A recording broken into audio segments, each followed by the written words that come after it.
하나님께서 마므레 상수리 숲을 근처에서 아브라함에게 찾아오십니다. 하나님께서 인간을 찾아오셔서 이제 이게 지금 만남이 이루어지는 그런 사건입니다. 이게 참 실로 대단하고 엄청난 사건인데 우리는 이것을 어떻게 표현할 수 있을까 하는 겁니다. 이스라엘 백성들이 이제 애굽에서 나와서 이제 광야를 지날 때 하나님을 섬기던 그런 장소가 있습니다. 그 장소의 이름이 있습니다. 우리가 성막이라고 부릅니다. 회막이라고도 부릅니다. 쉽게 말하면 그게 이제 텐트인데 만남의 텐트입니다. 근데 그 안에서 누구와 누가 만나느냐 하면 이제 하나님과 사람이 만납니다. 하나님과 자기 백성이 만나는 겁니다. 굉장한 일이죠.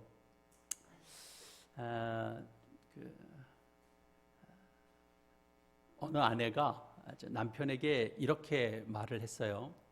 당신은 내 인생의 로또와 같은 사람입니다. 그랬어요. 멋있죠? 그러니까 그 말을 들은 남편이 너무 좋아서 정말 내가 정말 당신한테 정말 복권과 같은 사람이냐? 그러니까 아내가 그렇지. 당신은 내 인생의 복권과 같은 사람이지. 어쩌면 이렇게 하나도 한 번도 제대로 만난 적이 없냐? 그랬다는 거죠. 부부는 다르죠. 다른 사람이 만나죠. 다른 사람이 만나서 오랜 세월을 또 같이 합니다. 같이 살면서 또 같이 사는 또 인생을 만들어 갑니다. 부부라는 인생 역사를 만들어 가죠. 30년, 50년, 60년 사신 분도 있고 또 그 중에는 그 이상 부부로서의 삶을 또 만들어 가는 이들도 있습니다. 서로 생각이 다른 사람이 만나서 또 부부가 되고 또 인생을 살아가고 만들어내 가는 일이기 때문에 참 신기합니다. 놀랍습니다. 그러나 참 놀랍지만 이게 그리고 이렇게 뒤로 확 낮아빠질 정도로 놀라운 일은 아닙니다. 왜냐하면 부부가 다르다고 아무리 얘기해봐야 그저 사람이 좀 다른 정도에 불과한 일입니다. 사람이 차이가 나면 얼마나 차이가 나겠습니까? 그러나 또 그 차이가 또 너무 심한 법이죠. 또 크게 느껴지는 법이죠. 그러나 여러분 한번 생각해 보십시오. 사람과 하나님과의 만남이라고 생각하면 여러분 어떻습니까? 이건 본질적으로 다른 겁니다. 하나님은 창조주 되시고 그리고 인간은 피조물입니다. 그렇죠? 하소나 하나님은 창조주, 하선이는 하나님이 만드신 창조물. 그죠? 하나님께서 우리 하선이 만들어서 이 세상에 보내줬어요. 그죠? 가끔씩 하선이 이름 부를 거예요. 네. 아예 그냥 급이 다른 거죠. 어떻게 섞일 수 없는 존재입니다. 그런데 이렇게 완전히 다른 두 존재가 만납니다. 한 장소에서 만난다라는 건 실로 엄청난 일이죠. 이건 그렇게 허용될 수 있는 일도 아니고 사실 가능한 일도 아닙니다.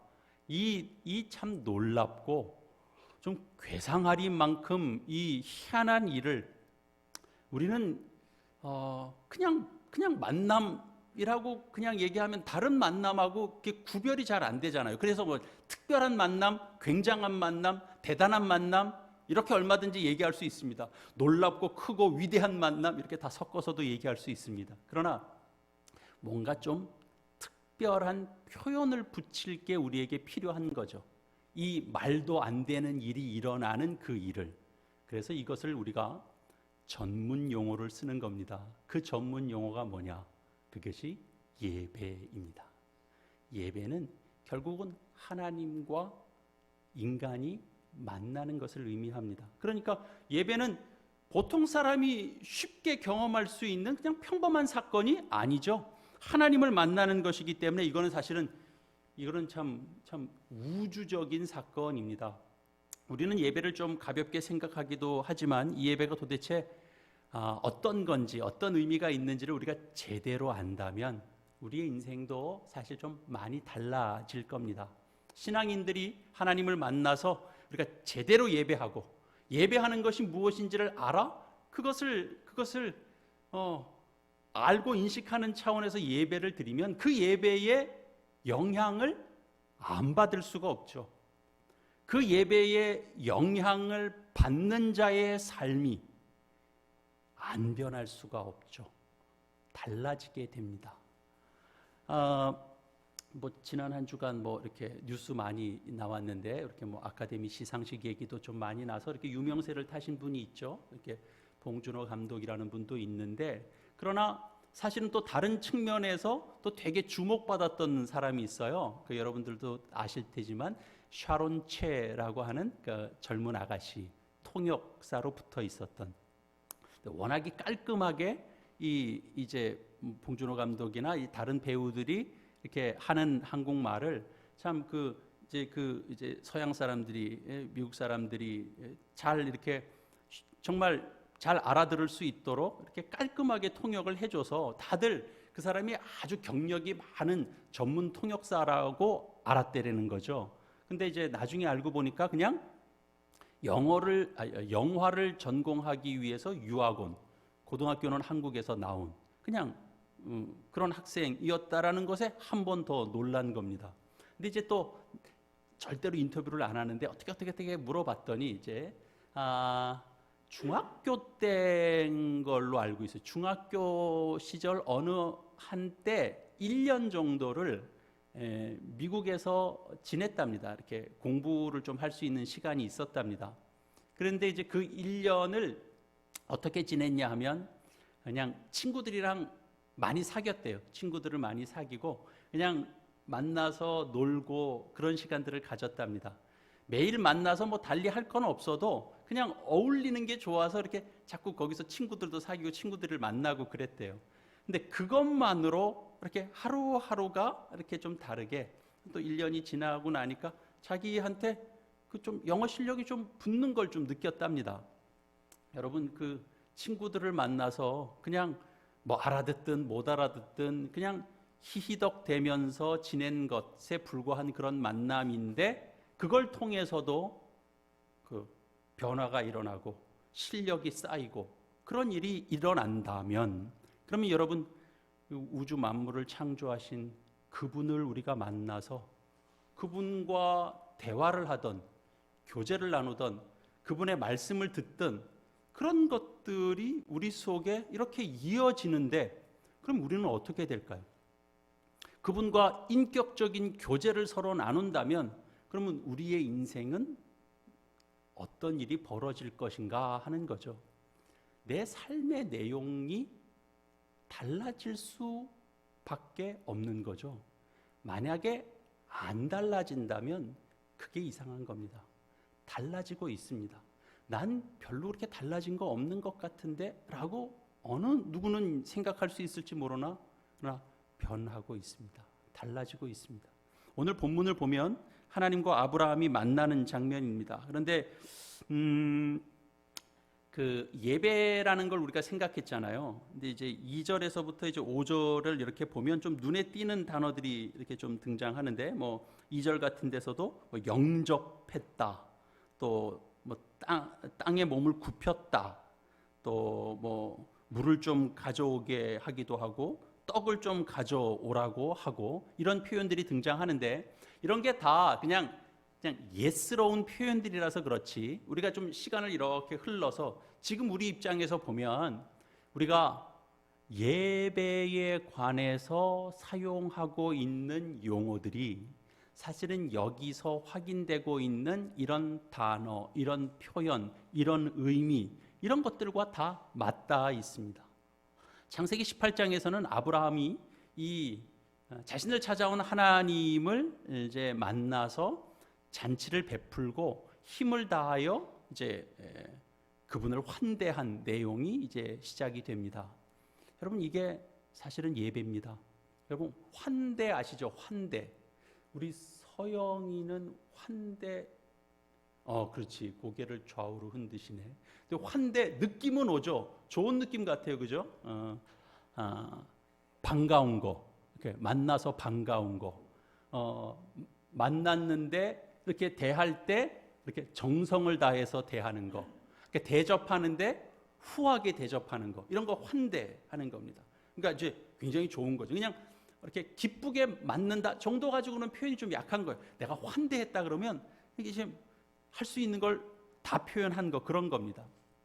근데 여러분, 이게 예배와 맞닿아 있다라는 겁니다. 여러분, 아브라함은 찾아온 하나님의 일행에게 잔치를 베풀었습니다. 이 잔치를 그러니까 힘을 다하여 정성껏 대접합니다. 그리고 그 삶이 또 진일보하게 되는 걸 이제 18장 이후의 내용에서도 보게 됩니다.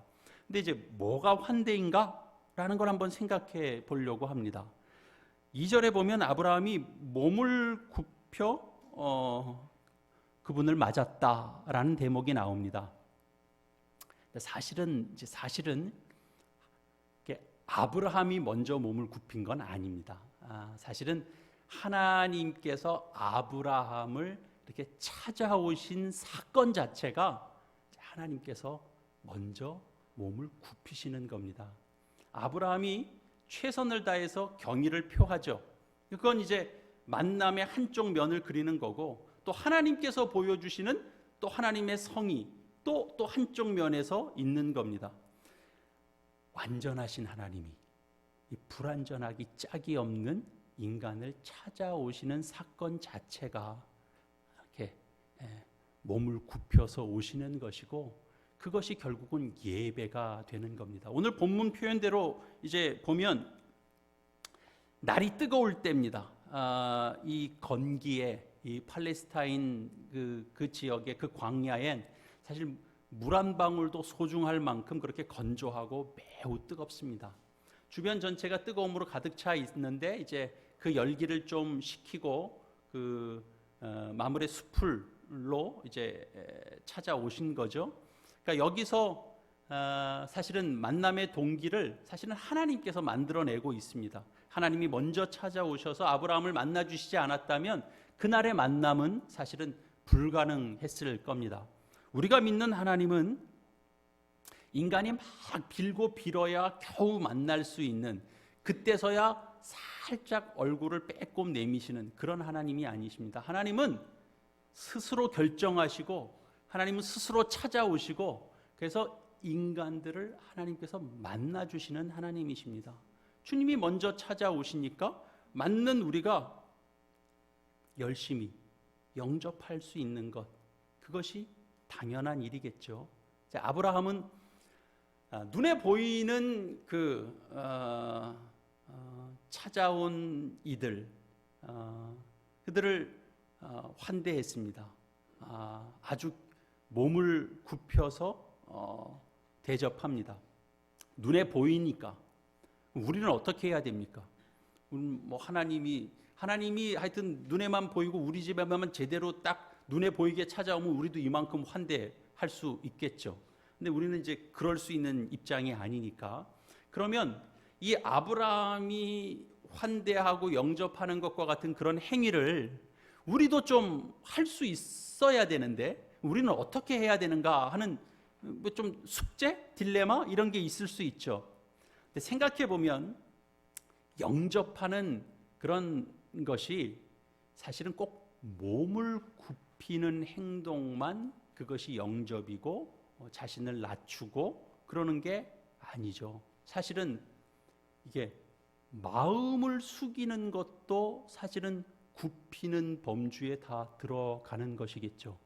우리가 마음을 굽히는 것, 우리가 그분께로 마음을 열고 또 다가가고 또 마음을 접고 그리고 나아가고 이러는 것들이 다 여기에 포함이 될 겁니다.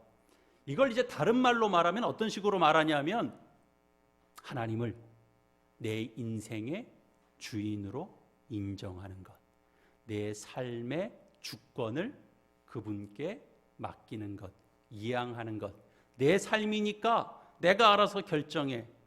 내 인생이니까 내 식대로 살겠어가 아니고 내 삶의 주권을 그분께,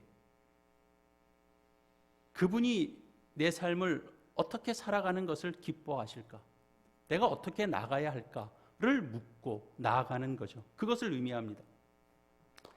여러분, 이스라엘 백성들이 원래 성경을 읽다가 원래 하나님의 이름이 있잖아요. 출애굽기에서 이제 하나님의 이름을 알려주신 바가 있는데, 그게 이제 히브리어 철자로는 네자로 돼 있어요. 네자. 근데 그걸 우리는 어떻게 지금 읽고 있냐 하면 여호와라고 읽고 있어요. 그런데 사실은 그 네자가 너무 거룩한 이름이잖아요. 하나님이 자신의 이름을 알려주신 거니까.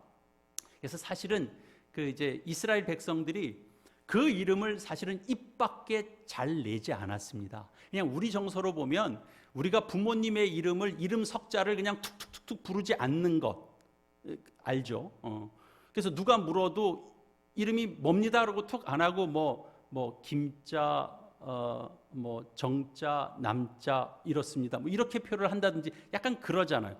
그런 것과 차원이 다를 정도로 이스라엘 백성들은 이 하나님의 이름을 함부로 자기 입에 오르내리지 않았습니다. 그래서 이 하나님의 이름이 나오면, 이게 이제 이 성경 속에서 나오면 그걸 직접 읽지 않고, 우리는 보이는 대로 읽어야 되잖아요. 근데 그렇게 읽지 않고 다른 말로 바꿔서 읽었어요. 그래서 그게 아도나이라는 말로 읽었어요. 근데 그런 습관이 계속 이어지다가 보니까 무슨 일이 일어났느냐? 여러분, 무슨 일이 일어났겠어요? 이 네 개의 철자를 본래 어떻게 읽었는지를 잊어버렸습니다. 그럼 우리가 지금 읽고 있는 여호와라고 읽는 건 뭐예요? 우리가 그렇게 읽기로 한 거예요. 어떻게 하겠습니까? 본래 하나님의 이 구약에서 계시된 이 하나님의 이름을 잃어버린 걸 어떻게 하겠습니까? 우리가 그런 생각이 들죠. 그러면 우리가 지금 하나님의 이름을 좀 틀리게 부르고 있는 거야? 그러면 이제 여러분 헷갈리기 시작하죠. 그러나 그건 뭐 크게 개의치 않으셔도 괜찮습니다. 저는 이제 그런 생각을 하는데, 왜냐하면 지금도 뭐 예를 들면 한쪽에서는 여호와라고 절대로 안 읽잖아요. 뭐라고 읽어요? 다른 쪽 우리 같은 이제 하나님을 믿는 이 크리스찬들 중에서도 여호와라고 안 읽고 야훼라고도 읽는 분들이 있어요. 그분들은 끝까지 야훼라고 주장해요. 이거는 여호와로 읽으면 안 된다 그래요. 그 말이 혹시 맞을 수도 있어요. 그러나 그것도 분명치 않은 거예요. 그럼 이스라엘 백성들이 다 야훼로 읽었겠죠. 그들 스스로가 잊어버렸다라고 인정한 걸 특별히 누군가가 나는 찾았다 이렇게 얘기할 수 없는 거거든요. 그거는 좀 어불성설 같아요. 그러니까 이게 가까울 수 있겠다라고 얘기할 수는 있을 것 같아요. 근데 뭐 사실 좀 제대로 알고 있었다 그래도 사실 좀 그럴 것 같아. 뭐냐면 제대로 알았어요. 그 제대로 안 이름을 잘 섬기면서 불렀겠어요, 우리가? 막 쉽게 가져다가 썼겠지. 그러면 사실 더 당혹한 일 아닌가 싶은 생각도 들어요. 그러니까 조금 길어졌는데, 하나님을 나의 주라고 부르는 결단, 그것이 결국은 우리의 마음을 굽히는 것이 돼요. 이게 무슨 말이냐면, 하나님이 그냥 신으로 존재하는 것과 나의 주로 존재하는 것은 너무나 다르기 때문에 그렇죠. 앞에 말은 그냥 하나님이에요. 하나님은 세상 사람들도 얘기해요. 하나님. 근데 그 하나님은 사실은 나하고는 크게 관계없는 거예요. 그냥 세상이 누군가에 의해서 만들어지기는 했겠지 정도죠. 그러나 나의 주라고 얘기하면 그건 다르죠. 내 인생에 들어오셔서 내 삶을 다스리시는 분이고, 내가 그분께 주권을 내가 이양한다는 의미가 되니까 그건 완전히 다르죠. 어떤 경우에든지 내 생각을 뒤로 하고 내 삶의 결정을 그분에게 양도하는 것, 그것이 마음을 굽히는 겁니다. 몸을 땅에 굽혔다. 우리는 마음을 굽힐 수 있죠. 예배자가 갖춰야 되는 가장 중요한 조건이 뭐겠어요? 하나님을 나의 주로 고백하는 겁니다. 거기서부터 시작이 되죠. 여러분, 예배를 통해서 나의 주 되시는 하나님을 인정하는 복을 우리가 다 함께 누릴 수 있기를 바랍니다. 이런 결단이 있을 때 결국은 내 삶이 이제 어떤 게 만들어지기 시작하게 돼요. 진정한 의미에서 예배가 시작되는 거죠.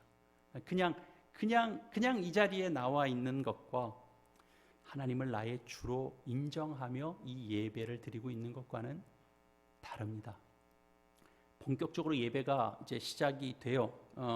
여기 식으로 따지면 아브라함이 이제 떡을 조금 가져오겠다고 그러죠. 그러면서 고운 가루 세 스아를 꺼내서 떡을 만들었다. 지금 이렇게 돼 있습니다. 여러분, 한 스아가 얼마쯤 되냐면, 원래 스아는 부피를 재는 단위인데 사실은 이 스아가, 한 스아가 어느 정도 부피가 되는지는 사실은 좀 정확하지 않습니다.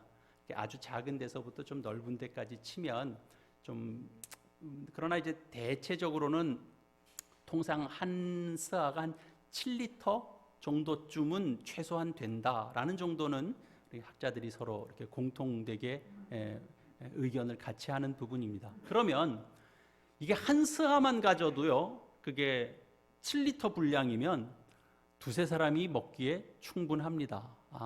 밀가루가. 그 좀 참고로 하면 여러분 그 열왕기상 18장에 보면은요, 32절에 엘리야가 갈멜산에서 이제 하나님 앞에 제단을 쌓고 그 제단 주변을 도랑을 팠어요. 도랑을 파고 그 도랑 주변에 어떻게 돼 있냐면 두 수아를 이렇게 둘만한 것으로 도랑을 팠다, 이렇게 돼 있습니다.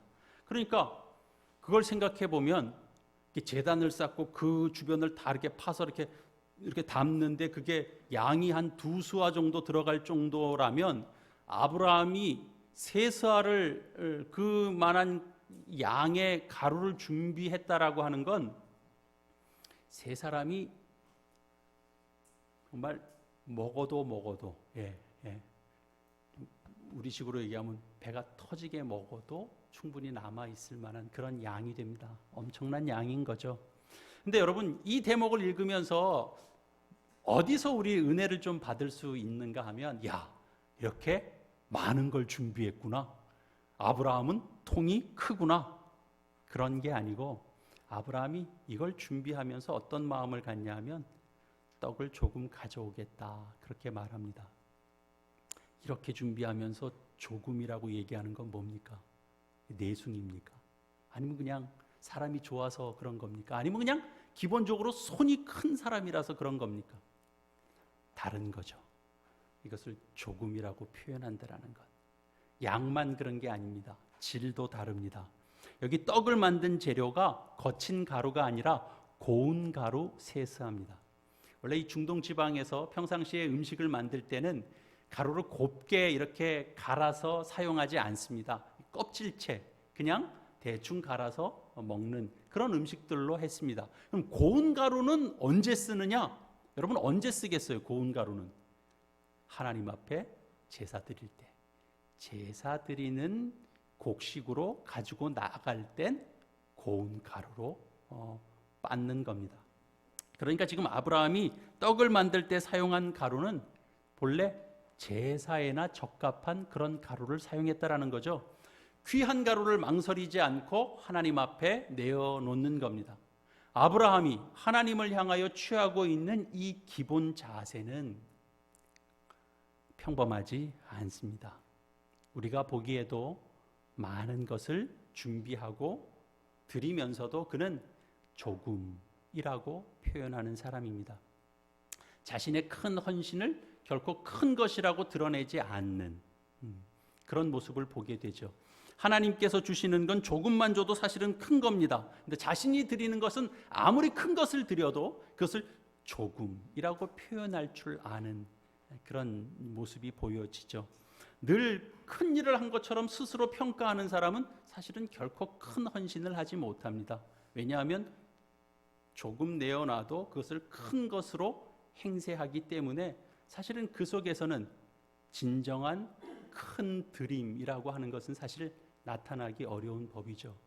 그러나 이제 아브라함은 자신의 삶을 드리면서도, 예를 들면 우리 속에서 내 삶을 당신께 드립니다 라고 하는데, 하나님, 내가 내 삶은 하나님께 드렸잖아요가 아니고, 내 삶을 하나님께 드리는데 하나님, 제가 그것 정도 못 드리겠습니까? 이렇게 표현할 수 있는 사람이라는 거죠. 하나님 그날 뭘 받았을까요? 고운 가루 세스알을 이렇게 푸짐하게 만든 것으로 많은 양의 음식, 떡, 빵을 먹은 그것으로 그쳤겠습니까? 아니죠. 마음을 받죠. 하나님은 아브라함의 마음을 받죠. 우리 마가복음 12장 말씀 잠깐 한번 좀 찾아보시겠습니다. 신약 성경 마가복음 12장입니다.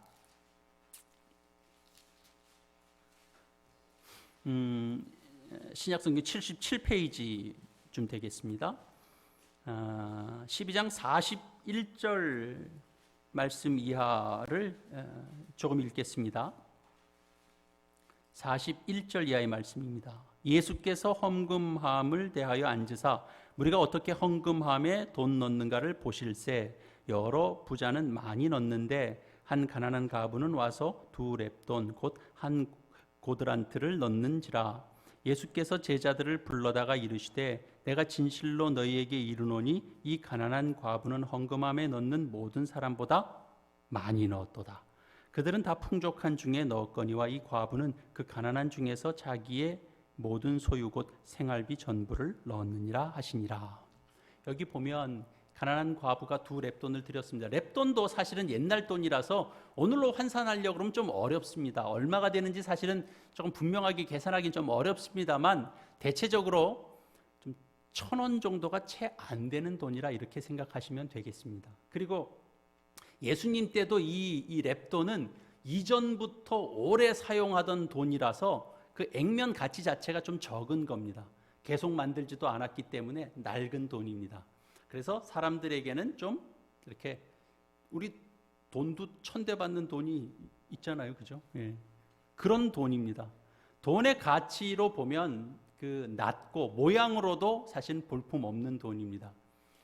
오히려 사용한다면, 이런 걸 주면 이걸 사실은 상대의 자존심을 상하게 만들 용도로는 쓸 수 있는 그런 돈과 같습니다. 그 2렙돈을 드렸습니다. 아주 보잘것없는 걸 드린 거죠. 그런데 예수님은 그것을 매우 놀라운 헌신이다, 그렇게 예수님께서 제자들에게 말씀하신 겁니다. 우리의 생각과는 다르게 이 당시에 이제 과부의 형편에 있으면 보호의 대상이기도 하면서 동시에 무슨 일이 일어났냐면 수탈의 대상이 되기도 했습니다. 원래 그 앞에 그 40절 말씀 보면 그들은 과부의 가산을 삼키며, 이게 이제 바리새인들 얘기인데요. 그러니까 과부의 가산을 삼키며, 이거 뺏는다는 얘기입니다. 그러니까 보호해야 될 대상인데도 실제로는 뺏기는 일들이 있는 겁니다. 그들 속에는 사실은 가진 것도 별로 없는데 뺏기는 일도 있어요. 그러니까 더 가질 게 별로 없죠. 그걸 드린 겁니다. 그런데 이 과부가 스스로 생각할 때 어떻게 생각했을까요? 나는 많이 드렸다, 많이 드렸다, 그렇게 생각했을까요? 아니죠. 혹시 속으로는 그렇게 생각하지 않았을까, 그런 생각을 해보게 됩니다. 사람들이 내가 헌금하는 걸 아무도 못 봤으면 좋겠다, 내가 헌금한 걸 아무도 몰랐으면 좋겠다, 그런 생각을 혹시 하지 않았을까, 그런 생각을 합니다. 그런데 예수님은 뭐라고 평가했냐면 이 모든 사람 중에 그가 더 많이 넣었다, 그렇게 얘기한 겁니다. 엄청난 것을 드렸다, 그렇게 보시는 거죠. 제자들에게 이런 말씀을 하시는 것은 결국 하나님께서 무엇을 기뻐하시는가 하는 것들을 제자들에게 알려주려 하신 겁니다. 예수님께서 실제로 이렇게 이 이제 과부 이야기를 얘기를 전했는데 그 그 사람과 결국은 오늘 본문에 있는 아브라함은 사실은 시대는 확 떨어져 있지만 서로 연결되는 부분이 분명히 있다라는 걸 여러분 느끼지 않습니까? 여러분, 오늘 우리가 생각해 보면 우리는 하나님께 모든 것을 드려도 그것이 부족하다라고 하는 이 마음이 우리 속에 있는가 하는 거죠. 사실 이렇게 생각해 보면 그런 거 있죠. 여러분들도 신앙생활 속에 그런 생각이 있습니다. 나는 내 생각에는 내가 하나님 앞에 참 잘하는 게 별로 없는 것 같은데 하나님은 내 인생에 그래도 복을 담아 주셨다. 자, 하나님의 은혜가 참 크다. 이런 고백을 할 수 있습니다. 하나님께서 우리를 그렇게 보시는 그 마음이 있습니다. 근데 아브라함이 그날 하나님을 위하여 준비했던 이 잔치는 사실은 화려한 음식 먹는 그런 파티는 아니었습니다. 음식 속에 숨겨져 있는 이 아브라함의 마음을 사실은 이렇게 음미하는 잔치가 됐을 겁니다. 그래서 하나님께서 훨씬 더 그것을 맛있게 드셨을 겁니다. 하나님을 맞는 아브라함의 이 마음의 이 환대의 한 가지 더 특징을 이야기하고 말씀을 마치려고 합니다. 그것은 흥분 이런 것으로 표현할 수 있습니다. 좀 수선을 떠는 겁니다. 이 표현을 이해하려면 그가 준비하고 차렸던 음식을 좀 봐야 되는데 그가 오늘 18장 말씀인데 좀 보면 그가 손수 달려가서 막 음식을 준비하고 또 자기 손이 모자르면 하인도 부르고 막 그래요. 몇 사람이 달라붙어서 해야 되는 그런 음식 재료들이 등장하는데 먼저는 송아지, 좋은 송아지. 오늘날도 뭐 송아지 고기 그러면 좋은 고급 고기가 될 겁니다. 거기에 이제 엉긴 젖이라고 되어 있는데 이건 우리식으로 말하면 요거트 같은 겁니다. 우리는 뭐 요거트 쉽게 사 먹을 수 있지만 그 당시의 요거트는 이것도 역시 하나님 앞에 이렇게 바쳐지는 것입니다. 근데 또 하나 더 흥미로운 건 뭐냐면 우리 8절에 보면 그렇게 다 준비해서 그들 앞에 다 차려놓고 거기 뭐라고 돼 있어요? 나무 아래 모셔 서서 그들이 먹으니라 이렇게 돼 있습니다. 여러분 어떤 그림이 그려지는지 여러분 좀 이미지를 생각할 수 있을 것 같습니다. 아브라함이 그냥 다 차려서 같이 상에 이렇게 앉아서 같이 먹고 있는 게 아니라 옆에서 계속 시중을 들고 있는 그런 모습입니다. 그 속에 있는 아브라함 모습, 좀 이렇게 약간 이렇게 좀 들떠 있는 모습 그런 겁니다. 저는 이걸 좀 알아요. 여러분들도 아실 거예요. 저도 이제 부모님이랑 떨어져 있으니까 한 번씩 어머님을 찾아뵈러 가면 어머님이 자꾸 만드시고 꺼내오고 그래요. 한 끼 밥을 먹는데 있는 거 다 꺼내시고 또 만드시고 만들다 또 깜빡 잊었다 그러고 또 꺼내고 밥을 다 먹었는데 야 내가 그걸 준다 그러고 놓쳤다 그러고 또 꺼내면 제가 반 공기를 또 먹어야 되잖아요. 이렇게 계속 그러죠. 저희 장모님도 그래요. 저희 장모님도 가면 계속 만들고 있어요. 안 드시고 끊임없이 만들고 있죠. 부산할 정도로 계속 만들어요. 더 이상 만들 필요가 없는데도 계속 만들어요. 그리고 본인은 안 드세요. 나는 배 안 고프다 그래요. 그냥 그것 자체가 좋으신 거죠. 아브라함은 음식의 양을 딱 적당히 맞춘 게 아니라 살짝 도를 넘겼죠. 도를 넘기게 준비했습니다. 왜 그렇게 했어요? 흥분이 있어서 그랬어요. 도를 넘는 거라서 이거는 과한 낭비라고 여러분 생각할 수 있나요? 좀 들떠서 방정맞게 막 본인이 나가서 송아지 잡고 그 하인들 시키면 되잖아요. 근데 막 주인이 나가서 막 소 잡고 막 하인들 막 불러가지고 막 그러고 정신없게 꼭 그래야 돼요. 그러니까 도 넘는 장치상이 됐는데 사실은 이건 하나님 앞에서 흠이 되는 그런 잔치상은 아니었습니다. 음식을 만드는 사람이나 그리고 그 음식을 대하는 이나 다 즐거워한 그런 잔치가 됐습니다. 여기 마음을 상쾌하신 후에 떠나시라라고 하는 것처럼 모두가 다 상쾌해지는 그런 잔치상이 됐습니다. 여러분 이 잔치는 오늘날 뭘까요? 오늘 우리는 예배를 생각했습니다. 그렇죠? 우리의 예배입니다. 하나님을 예배하는 그 마음과 본질은 하나님 때문에 흥분하는 겁니다. 예배자는 그 마음이 냉철함이 아니고요, 아주 정갈한 마음이 아니고요, 좀 들떠 있는 마음입니다. 그래서 좀 우왕좌왕해도 괜찮습니다. 그게 살아있는 모습입니다. 그걸 하나님이 받으십니다. 기쁘게 받으십니다. 사랑하는 교회 여러분, 우리가 예배를 위하여 나오시는데 우리 여러분 하나님 앞에 몸을 굽혀 경배할 수 있어야 됩니다. 허리를 굽히라는 얘기가 아닙니다. 마음을 굽힐 수 있어야 됩니다. 하나님을 나의 주라고 고백하며 우리 예배할 수 있어야 됩니다. 그냥 하나님이 아닙니다. 우리가 예배를 위하여 나오는 여러분의 마음이 다소 좀 과하십시오. 더 남지도 않고 부족하지도 않게, 죄송합니다, 제가 이런 얘기해서, 그렇게 도착해서 잠깐 숨 돌릴 정도, 저기 가서 물 한 컵 잠깐 마시고 딱 들어올 수 있는 정도로 정확하게 시간을 맞춰서 걸어오는 속도와 이런 것들을 다 계산해서 계단을 올라갈 때 것까지 다 계산하면 거기 갔다 딱 앉으면 딱 전도사님 찬양 딱 끝나고 목사님 들어오시겠지. 기가 막히게 딱 맞춰. 그렇게 말고 여러분 마음을 좀 쓰세요. 좀 과하게 쓰세요. 세 사람이 한 스아로도 충분하겠지만 세 사람의 떡을 준비하며 세 스아를 준비하고 마련하는 것처럼 그런 마음으로 우리 함께 예배에 나올 수 있어야 할 것입니다.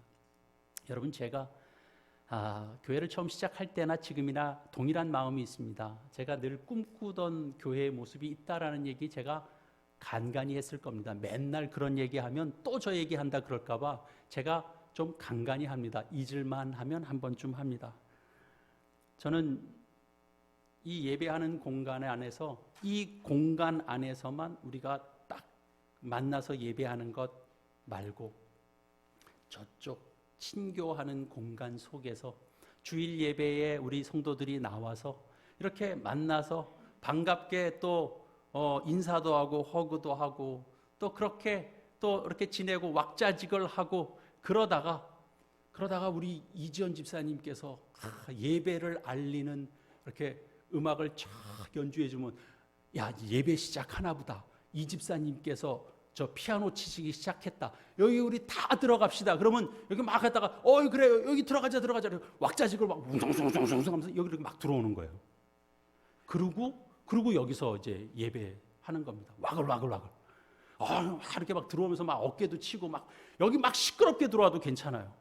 그러니까 주일 예배, 그러니까 나 가서 예배니까 마음을 이렇게 오면서부터 정갈하게 하고 내가 사람들 서로 눈 안 마주치고 나 이렇게 들어와서 한쪽에서 난 하나님을 이렇게 예배하는 자리니까 다 자리 준비하고 이러고 난 괜히 사람들하고 눈 마주치면 내 마음이 흔들려. 그래서 나는 여기 그냥 하나님만, 그래서 각자가 다 들어와서 이렇게 앉아서 예배를 드려요. 아주 경건하게. 하나님이 그 예배도 받으시겠지만 우리의 마음이 어떤 마음인가를 더 보실 텐데, 그런 분위기가 있고 그런 마음이 있으면 좋을 것 같아요.